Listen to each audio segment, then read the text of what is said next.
Well, welcome to Bristol. Those of you who haven't been here before, welcome to this very exciting city.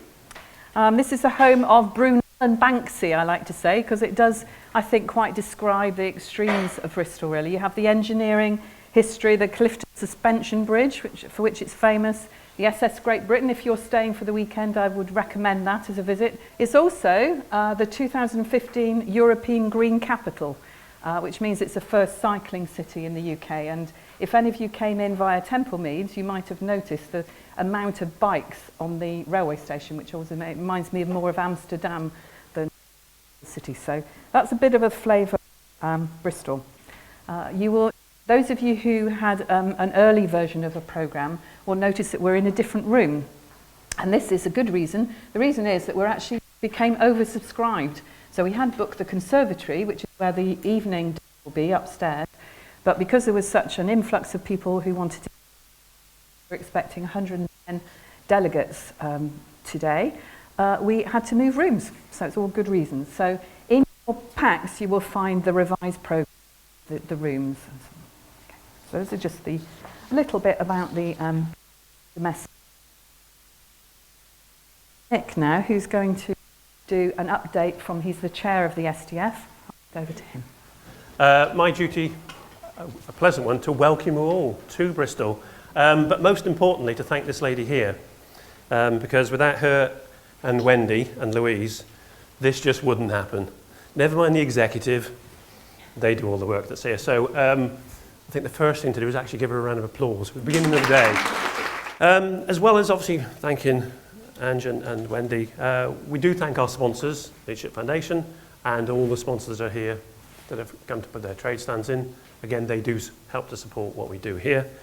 And I also want to thank the new committee members and the regional people that have, and I'm actually going to get them to stand up, I'm afraid. I hadn't told them I'm going to do this.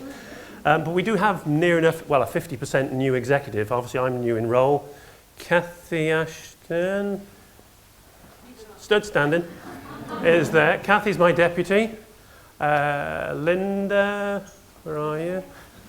Is our treasurer. And Emily, I know sat over there because I could see her, is treasurer. The secretary even, okay. So these are your, we are your 4 exec. And then, thank you, you can sit down now.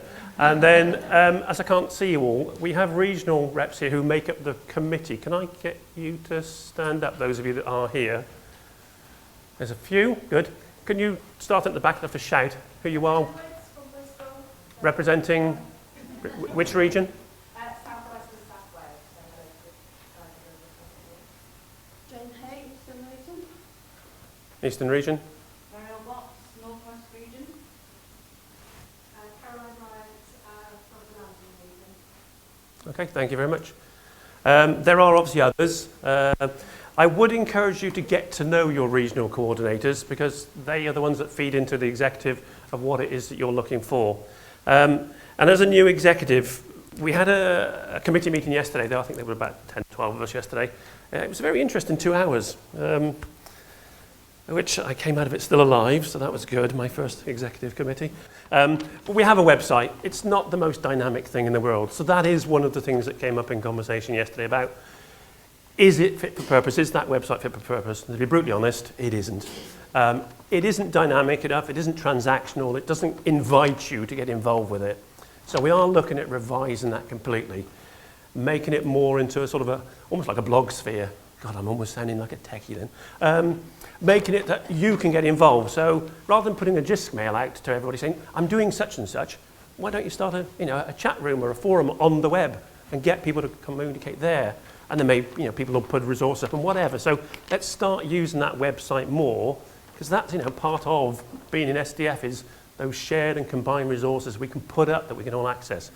So we are going to have to put up with the existing website for a while, but hopefully in the new year there'll be a new one launched and we'll let you know when it's going to be. Literally one will disappear, the other one will be there.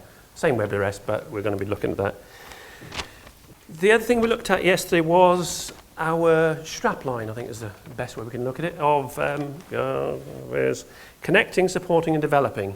And the thought was, well, is that still appropriate for where we're looking. You know, for those of us who have to go to somebody else to say, I want to go to conference and this is why, and I know my director will look at that and think, yeah, so what does that mean? You know, why am I paying that to send you there? So the thought was to use an expression which will be our raison d'etre of driving excellent practice, because that's what we do. We are advocates of driving excellent practice. It's what we should do. So we're looking at whether that should be perhaps our new strapline. If you've got any other thoughts, feed them into us. Let us know. You know, there's not going to be a box at the back, by the way, for your ideas, not unless I find a box. But you know, if you've got any other better suggestions, we're happy to take them on board. But that was what came out of committee yesterday. You know, you can sell all sort of things we do in 2 hours. The other comment that's come up is, well, who are these people on the executive? And we never see you. Well, actually, we're making efforts to do that. Kathy, I have to thank, I've been off work for the last 10 weeks. I had a new knee fitted. No R's, thanks very much. Not a very good audience, this one.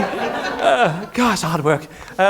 So I had a new knee fitted. So Kathy thankfully stood in for me, attended a conference for the Eastern region at Cambridge, and even was on a break up in Scotland and attended the Scottish region event for me. But the feedback we got from attending those 2 regional meetings was excellent, and it's now driving some of the work we're doing. So if you and your regions are having a regional get-together, please invite us. We would love to attend, to hear what you've got to say, and also to share what the SDF is doing as a whole. So please let us know. And we have had updates from the regions, and some of you have said you've got a meeting in February or April. Just let us know the specific date, where it is. One of us will attend. Can I say promise? I'm looking at Kathy. We promise to. We'll try. We'll try to make sure one of you know. You've got a 20. Well, you've got one of us a chance of being there. Okay. The other side is, I don't know if you are all aware, there is actually a staff development forum grants system. I don't know if you're aware of that. Some regions have used it and others haven't. We are able as a body to award up to £1,500 for a project you might be involved in. But we are looking at collaborative projects. So if as a region or as 2 or 3 institutions together you are working on a project and you would like some financial support, as long as it fits in with the driving excellent practice, as long as it fits into that maxim, we will look at positively supporting that.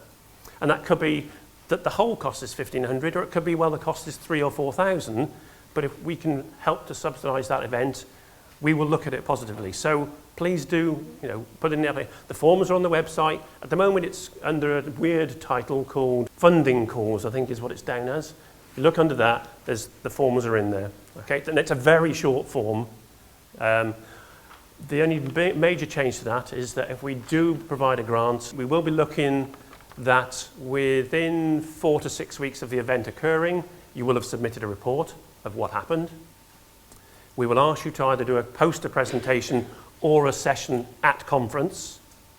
And then within 12 months, you will have reviewed that program that you ran as to its effectiveness. You know, what difference has it made? So we will be looking for more from you now.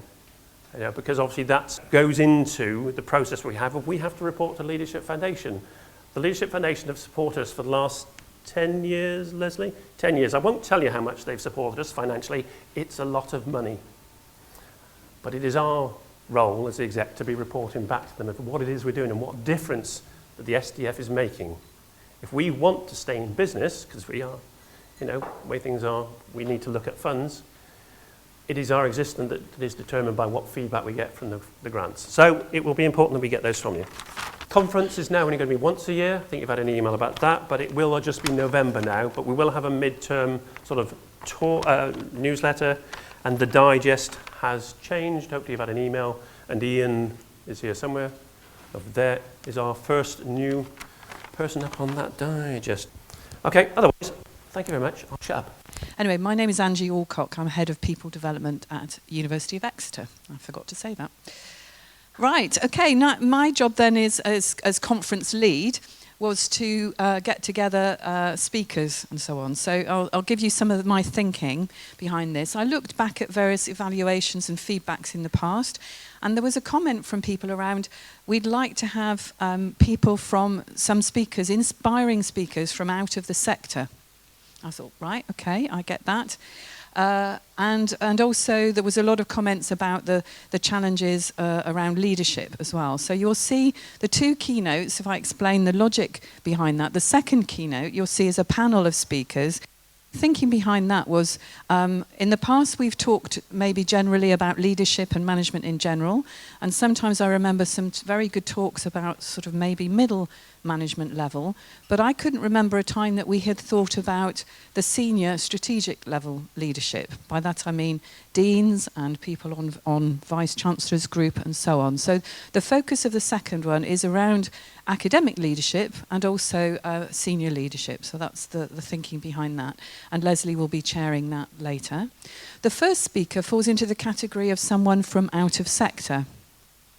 And this is, I often think our role as staff developers is so much about connecting people and also about happy circumstance. And this is a good example of happy circumstance. So as conference lead, I thought, right, okay, my challenge is to find an inspiring speaker from out of sector who I don't necessarily want to make links to our sector, because that's not what it's about. So where shall I start? And I asked a friend of mine, well, she's a friend now, she started out as being my coach supervisor when I was at Bath, a lady called Fiona Parashar, and we've ended up having conversations in our supervisory sessions around leadership, and she's a very inspiring lady, and she says, do you know, world of leadership is changing, and she obviously works outside of the sector. She said, there's so much more emphasis now on values-based leadership.